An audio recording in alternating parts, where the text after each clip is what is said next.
what we're going to be going over now is the suitcase carry. Now this is slightly different from a farmer's carry because we're only going to be using the one side. So if Dale's going to get in a position, what we're doing here is when we are in this position, our obliques on this side are going to be turned on, but our QL and lower back on this side has to actually compensate, so it's going to give you some lower back stability. So what we're going to be doing is when we walk up, we're going to be walking up to one side and we're going to be swapping over.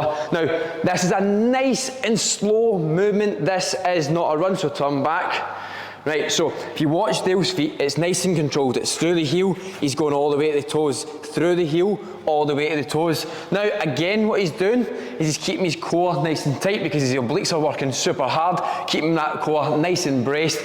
And this is also keeping that lower back nice and secure because as you're doing this movement, you're wanting to go to the other side. So swap hands. So we're going to be swapping hands halfway through this. Now it's going to want to pull, so you're actually going to need to pull up. It's going to obviously use some grip strength as well to hold this the full time. Now this is just nice, slow and controlled. That's the biggest problem that I see with people doing this. They're trying to walk like a maniac. It's nice and slow, through the heel, onto the toes, drive through.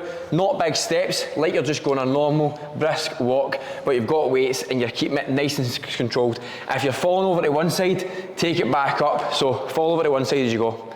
Right, keep walking. Right, you're going to stabilise yourself and then you're going to start off again. Right, anything you'd like to add? No, so the hardest part about this is finding an area to walk down and up. If your gym's lucky enough and it's got a stretch of grass, most likely we've programmed, or if you're watching this off the back of one of our programs, we'll see a total number of steps, yards or lengths. Yep. Just find something that kind of imitates that. Now, as James said, there's a lot of forearm gains in this as well, because that's usually the first component that goes. So when we're keeping our posture up, we're tightening up here.